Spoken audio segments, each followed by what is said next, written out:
Welcome to GardenDC, the podcast about everything gardening in the Washington, D.C. and Mid-Atlantic region. I'm your host, Kathy Jentz. I'm the editor of Washington Gardener magazine, and we're aimed at gardening enthusiasts, people who grow everything from edibles to ornamentals, natives to exotics. If it grows in our area, that's what we talk about.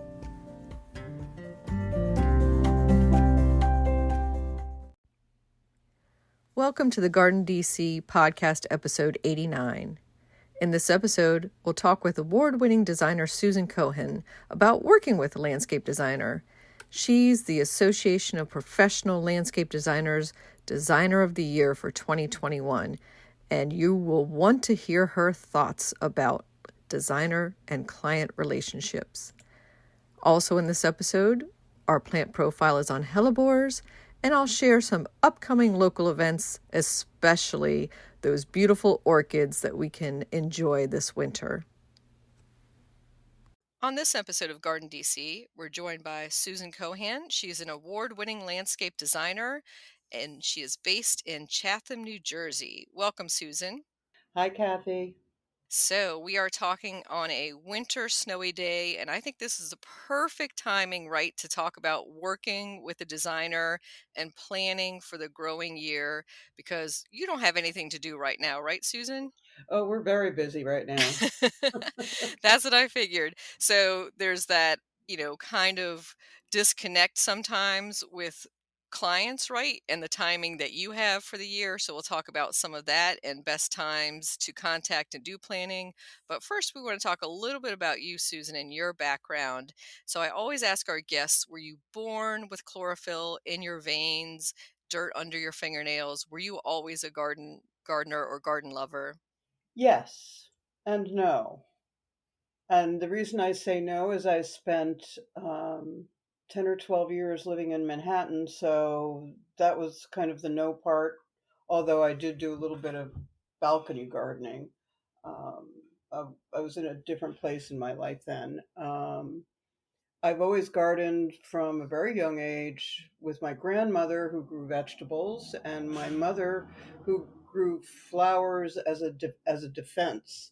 She told me when I was an adult, she goes, I hated gardening, but I loved how pretty it was. So I never knew that. I always thought she loved it. She never imparted that to me. So we had gardens as kids. We were given gardens, and I grew weeds basically because I didn't want to pull anything out. I was afraid to. And then every place I've lived, except for the 10 years I've lived in New York, I was actively gardening. And beyond that, I was always interested in design, all different kinds of design, spent some time, a large part of my career in the fashion industry, and then at a point realized that that was really a career for those who didn't want to have a family and who could spend 60, 80 hours a week and travel all the time. And that was not what I wanted for my life. So I went back to school and decided that I could probably apply my design skills to what I loved at that point, which was absolutely gardening. I started gardening as a way to be outside with a toddler and not bored. So, and that grew and grew and grew. And so then I kind of merged the two, my design focus and my love of gardening, and retooled and started a brand new career later in life when I was close to 50. That is, I think, a similar path to a lot of designers that I've spoken to, Susan, in the past, that it's been a second career or something that they waited until maybe the kids were out of the house and then dove into. Do you find that a lot with your colleagues? Yes, and a lot of that is because of the way that particularly landscape design and landscape architecture education is structured. It's not generally easy to find a program that you can do part-time, maybe while you're going to work and earning a living, or maybe raising a family, or doing anything that you would have to do part-time. You can take scattershot courses and workshops, but it doesn't really give you what you need. And there's not a lot of faith or trust in online education for that. And where I was, I had to make a choice, and I could have gone to New York Botanical Gardens landscape design program, but I would have gotten home at 1 o'clock in the morning on the train and then had to get up at 5 o'clock to go to my day job. That was not going to work. The only landscape architecture program in New Jersey is at Rutgers, and that's a day program with no night classes, so that wasn't going to work. So what I opted to do at that point, and this is before the advent of internet and digital education, is I went researched distance programs and narrowed it down to two, and actually chose the English Gardening School in London, and I enrolled in their 18-month long distance diploma program or certificate program, where we actually had a mentor, worked with a mentor, and we mailed our projects to that mentor, and they mailed the stuff back. So if you mailed your project, you could wait 2 to 3 weeks to get a grade back or to get feedback back. And you were kind of not doing anything for those 2 to 3 weeks because you wanted to build on the positives and correct the negatives from the previous project. And it was really eye-opening. After that, um, I just jumped in with both feet. I Hmm. saved money from my day job so I could support myself for 6 months, which is, in hindsight, was kind of ridiculous, and not have to sell a single project. But because I had that English credential and where I live in the New York metro region, and I was older. I wasn't, a 25-year-old fresh out of landscape architecture school at Rutgers. I was, somebody who had had experience, who could sell themselves, and there was a trust level there, as well as that whole English credential, which everybody went crazy for. So I haven't really looked back. And now I've been doing this for close to 20 years. Wow, that's quite a journey, Susan. And I can imagine the trepidation of sending off that project and that it gets there safely in the UK and then gets back to you. And it was hand drawn. It wasn't CAD. It was hand drawn and hand colored. And, you know, I did get them all back yet. And I had a fantastic mentor who was really interested in my point of view and interested in what I was doing and steered me in the right direction. Um, and then early in my career, I learned by listening to the contractors that I worked with because they do it every day and they could point out like major flaws that I wouldn't even see. An example of that is one of the very first gardens that I was hired for and was built was a terrace, and I'd made beautiful walls up to the second level of the terrace, and absolutely no way for a lawnmower to get up there. Hmm. So that was, very quickly corrected by the contractor, and I had to go back to the drawing board and refigure it and talk to the client and say, this is, the changes and this is why. So that was interesting, and I've learned a lot from contractors, just because they do it every day, and I don't. Yeah, and I would say that they're, out there and if they're the ones doing the maintenance or the installation, then they really know. Yeah, if you're working with a good contractor, you listen. You may Mhm. not agree, but you listen. And I wanted to dial back a little bit about you and just check in and ask, are you a New Jersey native? Have you always been in that area? You talked about living a few years in New York, but other than that. I am a New Jersey native, and actually, we moved from Chatham right before the pandemic. We moved 2 weeks before lockdown. We moved into our new house and new studio, about 10, in a town called Booton, and we live high up on a mountain and with fantastic views. So our studio is like working in a treehouse, which is inspiring. I've lived in several places for varying lengths of time.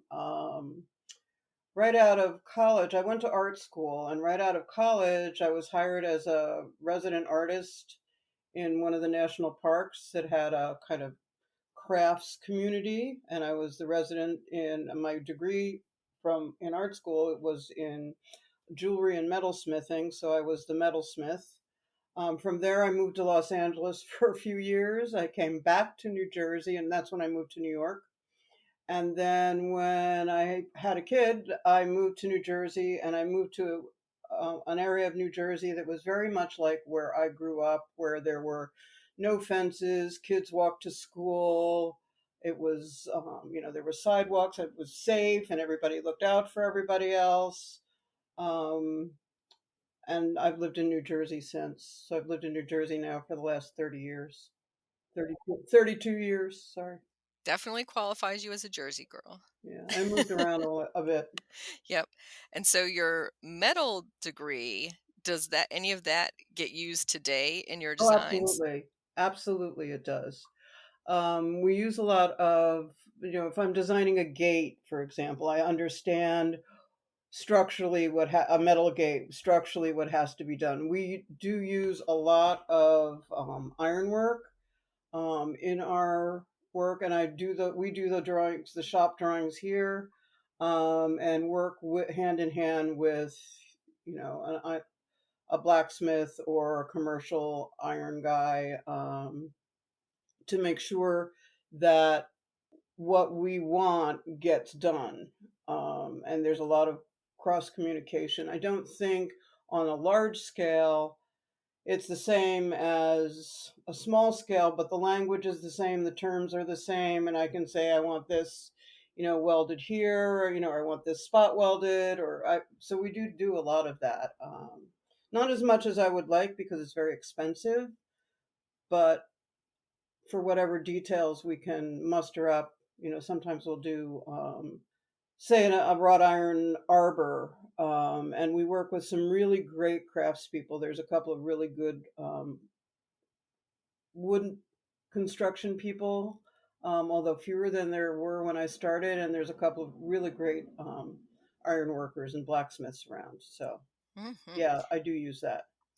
That reminds me of that beautiful gate at when you enter Mount Cuba and the design of that. Are you familiar with that one? I will tell you, to my shame, I have never been to Mount Cuba, and one of my really good friends is now the director of horticulture there. Don't tell her I haven't been. Definitely check out the gate, pause as you come in. Yeah, well, it's on our list. And we have a very small studio here. There's three of us, and once a month we go on an all-day field trip, and that's one of the ones that's on the schedule for spring. Great. And how about some of your past field trips? What have been your favorite gardens that you visited? Oh my. I'm a member of APLD, the Association of Professional Landscape Designers, and every year, except for the past two, they have had landscape design conferences. And what those are not just lectures, they're also, they're run by a local committee, and we're able to visit private gardens that we wouldn't have access to. So I visited, I don't know, over the years of my membership, maybe 300 gardens or 400 gardens across the country, with APLD. And also, when I was very starting my career, I relied on the Garden Conservancy open days. And I don't think there's a garden in the tri-state area, including Pennsylvania, that I have not been to that's on their list, unless it's new.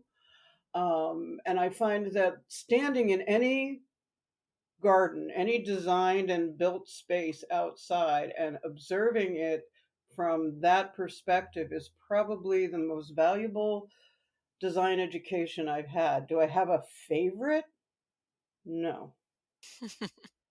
Do I have gardens I would love to go back to again? Yes.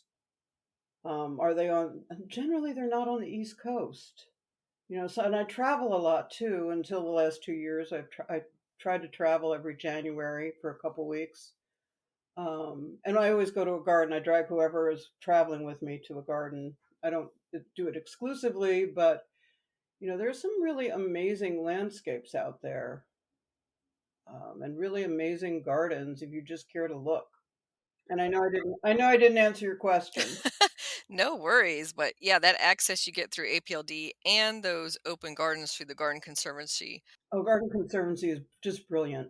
I've met so many people and great gardeners, and they're not necessarily professionally designed spaces, but they're all very passionately designed spaces, which is really great.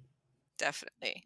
As soon as you see an open garden list in your area, I highly recommend signing up for that. Absolutely. And there haven't been too many lately. COVID has been a bit of a problem, but they'll be coming roaring back for this spring, Oh, I'm I think sure. I think there'll be, I think this spring you're going to start to see more of that. Mm-hmm. Um, and I did go to one during COVID, and they seriously monitored the how many people were able to go in at a time. Yeah, it's good that they take that kind of precaution. Even if it's outdoors, it's nice to have that. Yep. So, turning to our subject of the podcast, working with a garden designer, I thought first we would define some terms. Sure. So, the difference between a garden designer, a landscape designer, and a landscape architect. Okay. So let's start with landscape architect because that's the easiest one to define. Landscape architects in the United States, their qualifications vary from state to state based on the laws in that state. Their landscape architect generally will have had an education, a 4-year education with a major in landscape architecture or a master's degree. They then have to do a period of time of work beyond their degree with a licensed landscape architect. And then they have to, once they finish that period of time of work, it's different in every state, they then can sit for a standardized licensing test. And once they pass that licensing test, in some states they are allowed to do lots of things. In other states and in New Jersey, it doesn't make them much different than a landscape designer other than they have the title. They can use that title, landscape architect. I am not a landscape architect for the reasons I explained about education before. I wanted to become one, but Mm-hmm. it wasn't an option. I'm a landscape designer.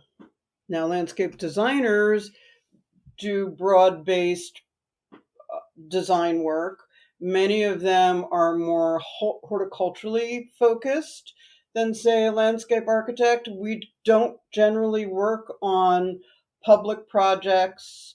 You know, sometimes, we'll design park gardens or whatever. But both of those areas, landscape designer and landscape architect, take a holistic approach to designing a property or a segment of a property. A garden designer just does that, unless you're in the UK, and then garden means landscape or yard, so that's very confusing. Mm-hmm. But a garden designer is someone who's very horticulturally focused, who is designing a specific or a group of gardens, be they existing or not. Who in the past, or maybe active today, do you consider to be the top of the field for landscape design? Oy, it's a really good question because there's a lot of people whose work I admire. Obviously, Pete Oldorf is someone that is greatly admired. He's the rock star. Mm-hmm. There's a couple of British designers, Tom Stewart Smith being one of them. He's written an absolutely wonderful book, Drawn from the Land, that is just a spectacular book. I love Deborah Silver's work. She's a landscape designer in Detroit. Very, very, very talented and at the very top of her game. It's hard to pinpoint. I like what people have done specific projects. The body of work. Sometimes I I don't like everything, but Pete Oldoff is the current rock star, absolutely. And he's in his 70s And his style is unique, and very much copied. that's what I was going to ask you, Susan. Is there are a lot of people, I wouldn't say imitating his spot or in his school? Absolutely. There's a whole school of design called the New Perennialist movement, and naturalistic design and wild design. And that's not really what Pete does. Pete paints with plants. He doesn't necessarily try and replicate a natural environment. I do admire his ability to do that. It's not a style of planting that I gravitate towards, but I think there's certainly room, and the amount of public space that he has been given to design and public gardens that he has designed are just absolutely remarkable. They're all over the world. Dan Pearson, another British designer who I think is really spectacular. Mm-hmm. Again, designs all over the world, does work in Japan.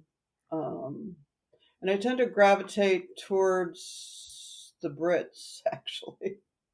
I don't know why, but they have a great publicity machine, and they have in the UK there's a culture of gardens and landscape design and love for that whole sector of living that we don't necessarily have here. And what style would you describe that you design in, or is it per the client? It's always per the client, but I like to have a very strong structure, whether that's plant based or stone, and then plant it with abandon. And we have been using native plants and pollinator plants and have been organic gardeners for the entire time we have been practicing. If I can choose a native plant or a native cultivar over a non-native, I will. I do have a very, very big soft spot for old-fashioned plants like lilacs, which aren't native, but they're everywhere because they were brought over here. And you have an abandoned farmhouse falling down in May, and the lilac is blooming in the corner of the house, is blooming its head off. You can't beat that. I love what you said, planting with abandon. I think that's a wonderful way to describe it. The other thing that's really important to me, and I have a thing coming up where I'm doing it as well, is I think it's super important that the owners or the caretakers of whatever it is I'm designing can be in it and not just look at it. So we always incorporate pathways, or one of the very first thing that we think about designing is how are we going to get from the back door, say, to the corner of the property? How are we going to do that? What are we going to walk across? What are we going to surround ourselves with? What experiences do we want to create, and to solicit some kind of emotional uh, response? Usually I would like people to stand there and say, I'm in my happy place. That would be the biggest compliment I could get. And I'm sure many of them do, Susan. I hope so. And that's definitely an interesting idea of garden as an experience to walk through, to sit in, to pass through, or to experience either by cutting some flowers or smelling some of those lilacs you described, rather than something to be looked at when you pull in your driveway or from your bedroom window or office window. Exactly. I think gardens need to be experiential. However, you want to just have a table and chairs and have a dinner party out there, that's experiential. Hmm. That's you're in the space, you're appreciating the space, you're using the space, you're looking at the space, you're interacting with it. I've had one client, she made me chuckle years ago, and I've used this since. So I said, do you like to garden? And she goes, oh yes, I love to come home on Friday night and pour myself a drink and deadhead. And that was what she wanted to do. So we gave her tons of perennials that she could deadhead right at the edge of her garden, that she could walk around with her glass of wine and snip, snip, snip. Well, it makes you feel, productive, and it's kind of a zen thing to go around and deadhead a bunch of spent blooms. Yeah. And it's such a, immediate effect. All of a sudden, bam, everything is cleaned up and looks good. I think maybe she needs a daylily collection. Yeah, that's true. So, well, yeah, one of the other things that I'm interested, only because I'm getting older, is also gardens that are scaled down where you can manage it as you age in place. I do not have at my new house the gardens I had at my old house when I started there 30 years ago. My energy level, focus, and time was so much different than it is now. So the gardens that we're putting in at this house are really small. I don't have a lot of garden because I don't have the energy. My knees can't take it. I want to see bees and butterflies and birds and blooms, and so that's what I'm designing for here. Well, you're your best client then. Probably. I don't argue with myself much. So let's talk about when somebody is ready to contact a designer. What is their first step that they should do?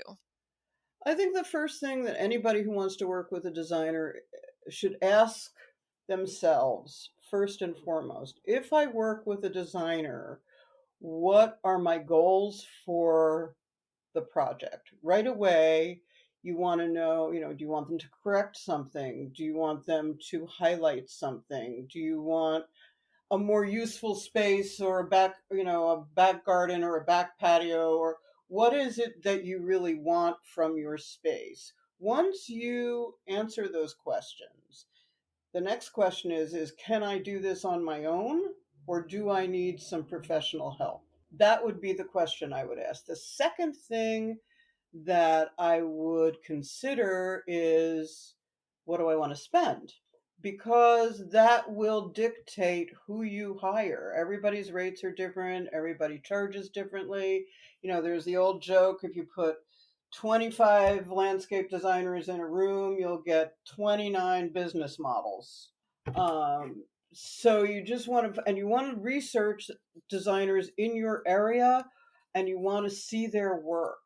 The best thing you can do is to get a referral from somebody who's worked with that person. And places to look for landscape designers that you can sort geographically. Obviously, APLD and ASLA. ASLA is for landscape architects. APLD is landscape designers, and you can search and sort on their websites via zip code, and then look, due diligence, do your homework, go and look at their work online.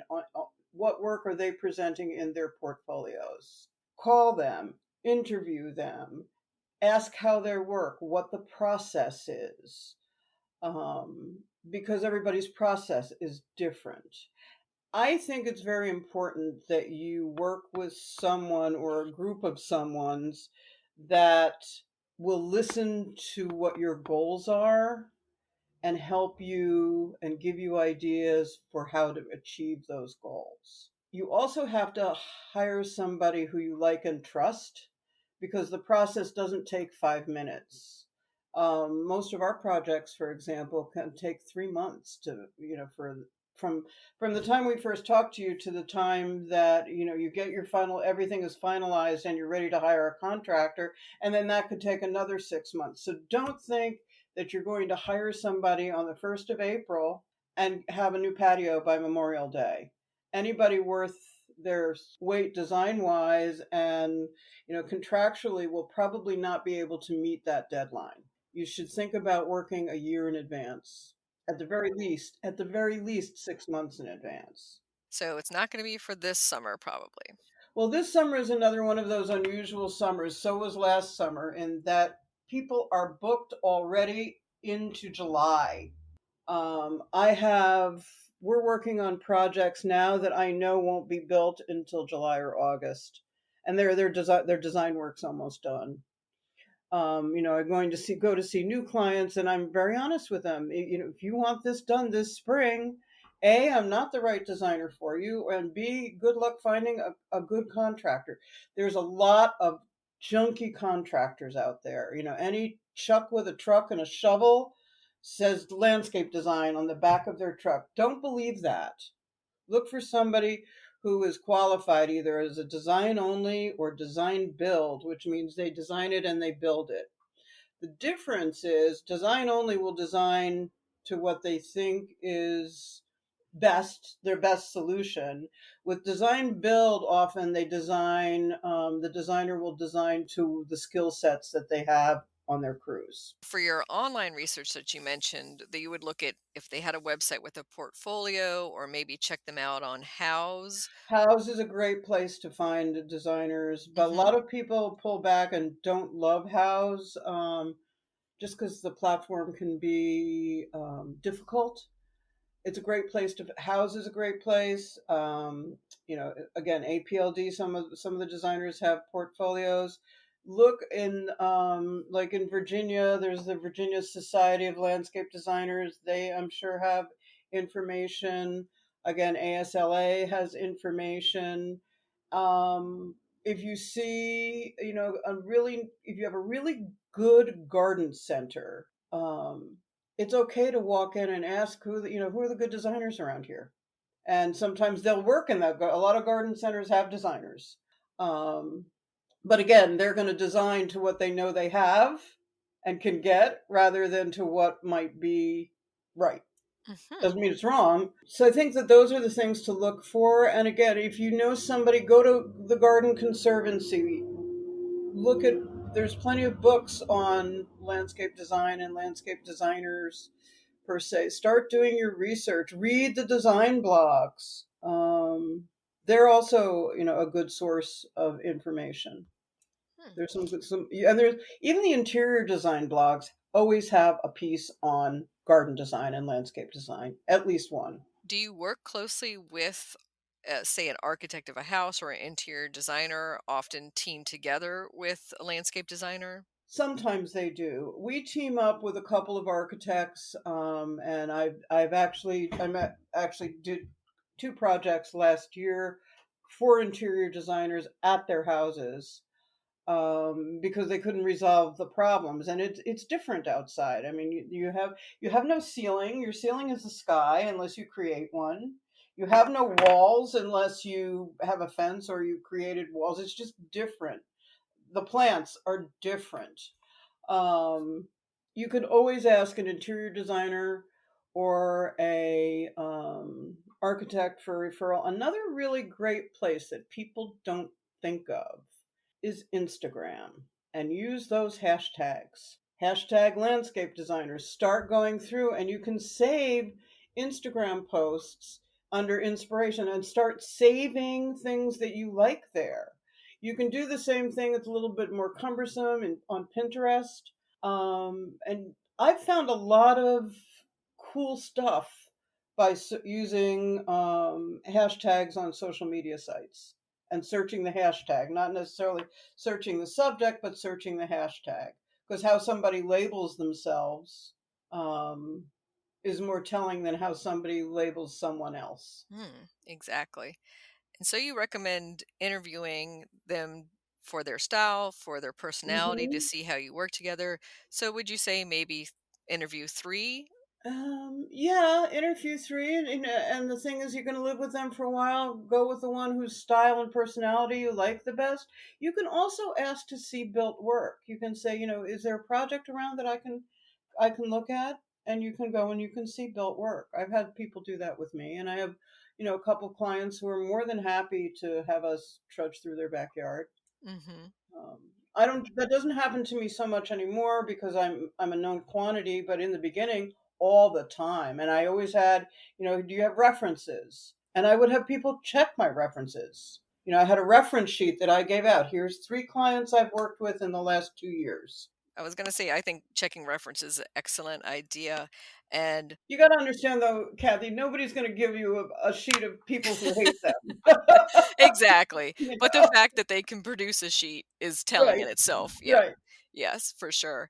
So I'm going to bring up the money question. So talking budgets, when would that come into the conversation? I ask that question and give advice right on the very first phone call. The way to think about your total landscape is to think about it in terms of 15 to 20% of your home and property's value over time. And that's if you're not a collector or obsessed and every time you come home from the garden center you have a truck full of plants. That's a different story. But if your house, say, is worth $100, then you're going to put $15 to $20 over time in as an investment. What will you get back? It depends, except for a pool. A pool is a totally different thing. What will you get back over the period of time? It depends on what you do. If you're, we're going to say, flower and small plant intense, that could detract from your home, from the resale value of your home. You don't want to overbuild because people don't want to take care of it, and you don't want to overbuild for your neighborhood either. If you're putting in a pool, that just you just put that's $100,000. Just it's $100,000 for a pool.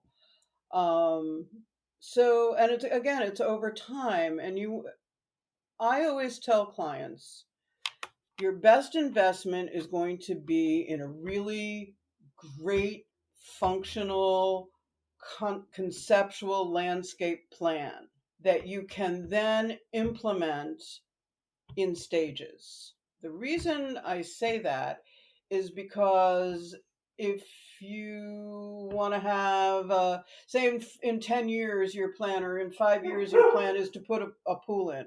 Mm-hmm. And in your initial landscape design, you put in a whole bunch of big trees. You've then now 5 years later have to dig up those trees and probably just destroy them to put in the pool. You've spent money and then you're wasting money, not to mention getting rid of beautifully matured trees. So if you have this plan and you know where things are going to go, even if you don't build it immediately, and very few people do build it immediately, you know where it's going to go, and you can budget for it, and you can save for it, and if you want to change your mind, you can change your mind Mm-hmm. because it's just on paper. That's so true. That it's just on paper. You're not totally committed until the. Exactly. Till the concrete truck pulls in your driveway. That does bring up starting from scratch, a complete blank slate, or you've moved into a house and you have a lot of hardscape already there. So those are two totally different beginnings. And where Yes. would a client start from either of those? Okay, from say a new construction blank slate. If you can get on into that home prior to the contractor putting in his nasty walkway, 3 foot wide walkway that he has to do to be able to get a certificate of occupancy, and the one tree, very often if you can work with a designer right from the beginning, I mean, we've gone so far as we've cited houses for people on properties because they bought a piece of land and then we're with the architect and we walk with the architect and we so discuss where's the best place, what are going to be the landscape impacts if we put the house here, what are going to be the drainage impacts if we put the house there, and that's a dream job for anybody. I think the more important thing is to have a vision for how, with a blank slate, of how you want to live on that property. What is important to you? Is play space important to you for kids, or sports? I'm not an anti-lawn person because as long as there's sports and bare feet, you're going to have lawns. We reduce the size of the lawn where we can, but kids need lawn. Do you want to have, a play universe in the backyard? Do you want to have a fire pit area? Do you want to have, what do you want the arrival sequence? How do you want grandma to feel? How's grandma going to get into the house with her walker? All of that stuff is stuff that you can decide on a new property and you can remedy easily. On a property that's already built and has all kinds of things already on it, like the driveway is already located, you can change that. It's expensive, but you can change that. You can redo a walkway. We've torn up plenty of walkways.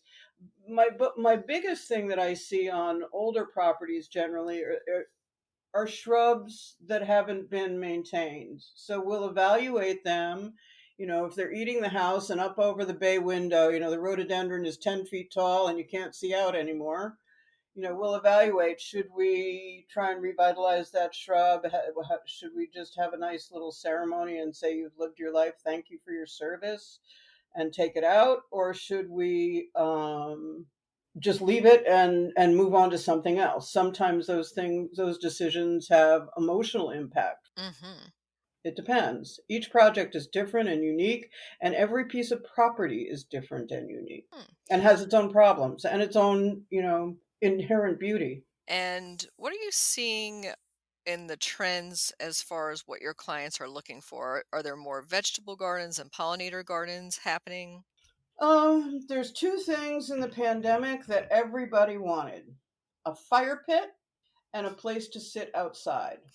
Now, however you define that. Now, the third thing that people wanted in the first year, but we've torn a number of them out the second year, is they wanted a vegetable garden.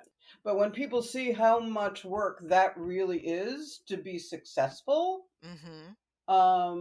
sometimes they don't want it. We put in the largest vegetable garden that we've ever put in last year, and it planted it up beautifully.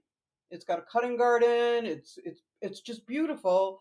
It cost a fortune, but it's beautiful. But one half of the partnership wants roses and cutting flowers and dahlias, and the other half of the partnership wants to grow vegetables. So we kind of gave them their own spaces, and one part of the garden, the cutting garden and the roses, is really beautiful, and the vegetable garden's a hot mess.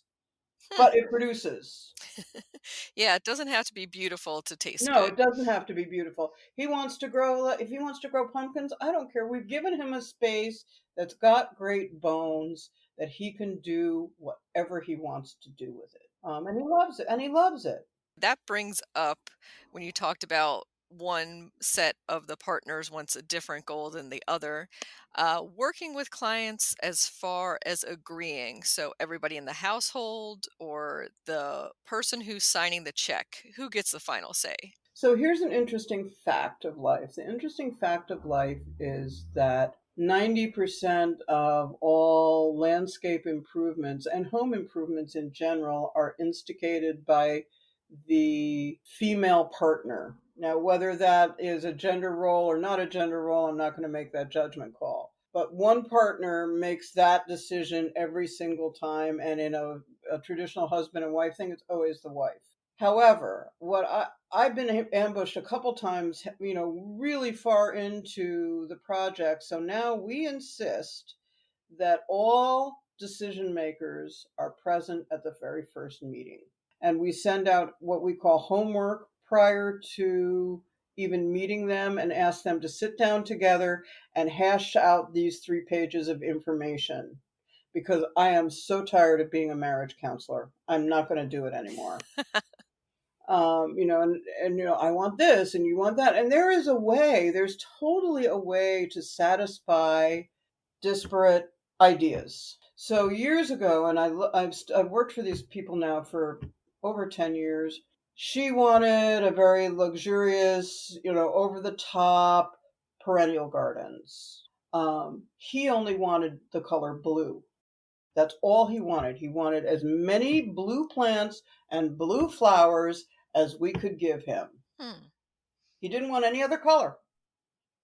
So finally we settled on white, and some purples. So we've got a really pretty color palette, and we used grasses and other things that have blue tinted foliage to carry that through.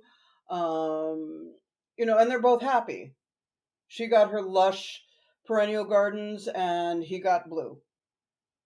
So there's ways to make it work. I have, everybody's got preferences. I have other clients that hate pink, or I had another client early on, and all she wanted was orange and red. So people have very definite ideas. I always ask, I haven't done this since the pandemic started, but I always did ask, can I please come in the house? I want to look out the kitchen window, which is the most important window in your house. that window over the sink, Mm-hmm. that's the money shot right there, because that's Mm-hmm. the window you look out the most for the longest time while you're doing the dishes and putting the dishes in the dishwasher. So you want a good view there. And I want to see their style. I haven't ever been invited into a hoarder house, but I've seen some very odd interior design, let's put it. And once you see something that's like super, super clean and modern, you're not going to put a cottage garden, and a traditional garden in their backyard, because they're not going to like that. You see things that are more eclectic and ethnic and collected over periods of time. That's one of the things that we love to do in our gardens, and particularly with furniture and things, is don't buy it all from one place.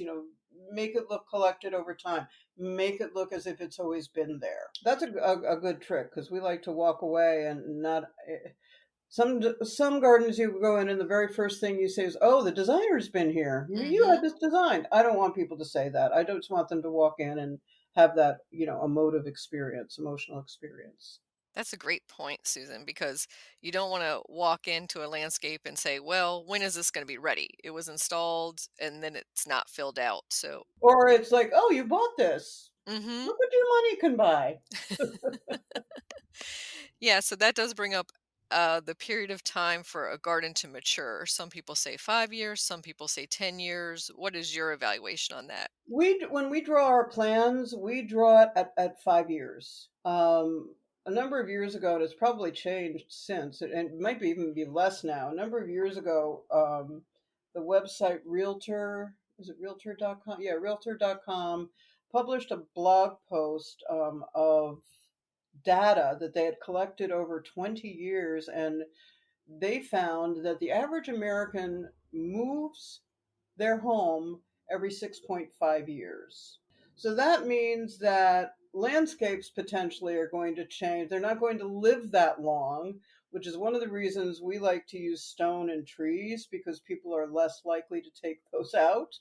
But, we're a transient culture that moves at will from state to state, from house to house, we move all over the country, and Mm-hmm. every region of our country has different challenges and different cost ratios for work that you're getting done, or value of the house. My house is probably worth way, way, way, way less in Oklahoma or Nebraska than it is 30 miles from Midtown Manhattan. So you need to weigh all of that when you're looking for a designer, as well as when you are being a designer. How long is this going to last? What can I do? Do I you know how do I keep this from being torn up? And Mm-hmm. I'm sure you see the same thing um, in the DC metro area. Beautiful old houses are just being knocked down, Mm-hmm. and they're building new houses cheap, side to side on a property line that won't last the 100 years the previous house did. And there's a lot of that going around in every metropolitan area. Mm-hmm. A lot of pop-ups going in, or the older homes being taken out. Hmm. And then of course not very much space left for landscape when you're trying to maximize the lot size. Maximize the lot size, as well as the Amazon truck just pulled up. Sorry. No problem. Um, Across the street, not for me. Across the street. Um, I think those that idea of outside space not being as valuable as inside space is beginning to shift. Mm-hmm. And it's shifting because over the last 2 years in the pandemic, and I know I'm kind of veering off the topic, there's only so many ways you can get away from each other inside, no matter how big your space is or how small your space is. So that outside space becomes another usable, human, pet oriented space that may not be weatherproof, but it is a place where you can find solace and quiet and be still. That's not inside your house. When I was moving here, and commuting back and forth, we bought the house and we commuted back and forth for a while. I would pass on the highway, the trees weren't leafed out yet, this patio, And every single day that I drove past this patio, this woman would be sitting outside under her lime green umbrella with her laptop. And I thought, that is the wave of the future. People want to use their outside space, but very often they don't have a practical space to use. Mm-hmm. So the first thing I did when I moved in here is we put in a gravel patio and a low retaining wall to have an outdoor space because there was nothing here. Yeah, I definitely think that is the way a lot of people are using their front patios now. And if they inherited a home with a nice big porch on it, that's a great place to make an outside room for yourself while you're waiting for your landscape to mature and working with a landscape designer. And in our last couple of minutes together, Susan, I want to thank you so much for sharing all this great wisdom with us. Any Sure. final thoughts on the client designer working relationship? Trust your designer. You hired a professional for a reason. Don't shop them and don't Google every plant because you don't know. You just don't know. And if you're working with a really good designer, that designer is going on the other side. You want a designer who's going to listen to your ideas. You want a designer who's going to respond to the needs and talk to you openly and honestly about the process, how long it's going to take, and who's going to do the work involved. It's very much a two-way street, a designer client relationship. I think you hire a designer because you've decided that you either don't want to or don't feel you can get the result that you dream of. And hopefully that designer will listen to those dreams. You want to do, me as a designer, I want to give my clients what they want beyond their expectations. I don't want to veer off and go in some oddball direction because as a designer, I feel like, oh, I'm the designer and I know. No, I don't do that and I won't do that. I do try to listen to what my clients want and I try and second guess beyond what they want in terms of practicality and enjoyment of the space once it's done. That is such great advice, Susan. It is a two-way street. Both of you should be working on a collaboration to get that ultimate garden in the end. It really is a two-way street. Thank you for being part of the GardenDC podcast, Susan. Thanks for having me, Kathy. Have a great day.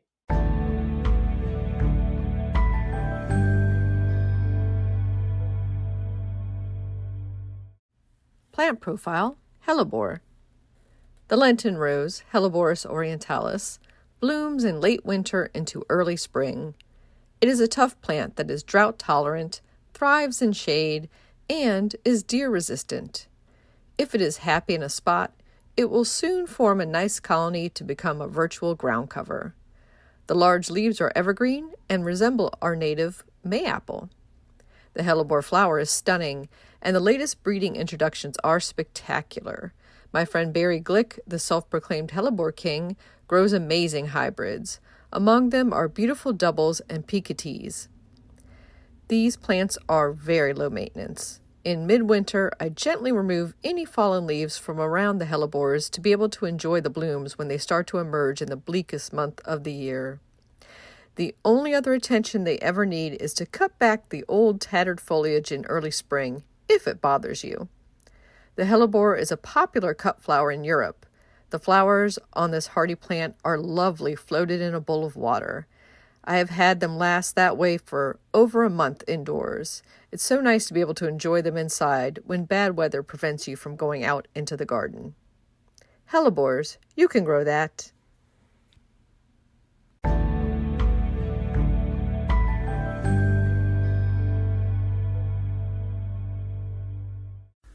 In the new book, The Urban Garden by Kathy Jentz and Teri Speight, you'll find dozens of inspiring and creative ways to grow flowers, shrubs, vegetables, herbs, and other plants in small spaces and with a limited budget. Whether you want to grow on a balcony, rooftop, front stoop, or a tiny urban patio, turn your growing dreams into reality and build a gorgeous and unique garden that showcases your personal style while still being functional and productive. With the ingenious ideas and resourceful tactics found here, you'll be maximizing yields and beauty from every square inch of your space, while also making a lush outdoor living area you'll crave spending time in. The Urban Garden, 101 Ways to Grow Food and Beauty in the City, comes out this spring. You can pre-order it now at Amazon.com and bookshop.org.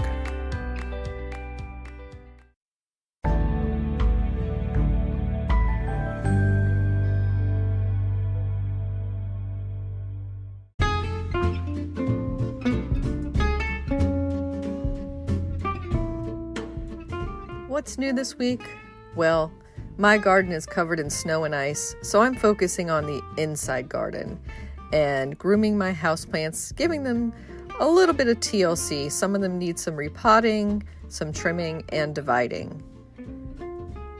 In the local gardening world, I'm going to visit a couple orchid shows and sales that are coming up. The first is at the Smithsonian American Art Museum and National Portrait Gallery in the Kogut Courtyard. There is an orchid display put on by both the Smithsonian Gardens and the U.S. Botanic Garden of orchids, hidden stories of groundbreaking women. This goes from January 29th to April 24th, and they're always switching out some of the orchids as things are coming in and out of bloom, so I encourage you to stop by a few times during that period. You can go there anytime, Thursday to Sunday, 11:30 a.m. to 7 p.m., and it's free and open to anybody to visit. If you're looking to purchase orchids or maybe look at a competition of orchids, the NCOS, the National Capital Orchid Society, is having their show from Saturday, February 19th through Monday, February 21st at Homestead Gardens in Davidson Mill, Maryland.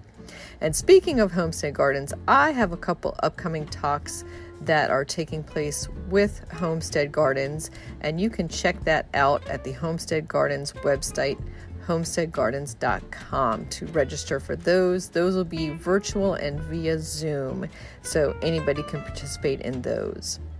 Happy gardening!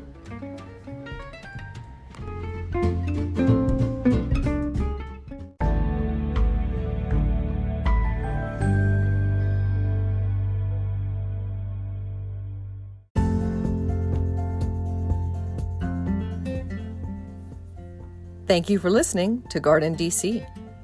You can become a listener supporter for as little as 99 cents a month by going to anchor.fm/GardenDC/support.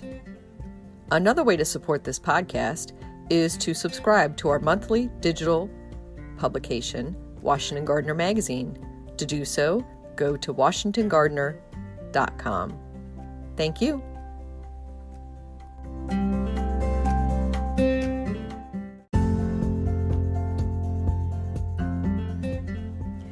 You can find Washington Gardener online at WashingtonGardener.com, on Twitter at WDC Gardener, on Instagram at WDC Gardener, and on Facebook.com at Washington Gardener Magazine.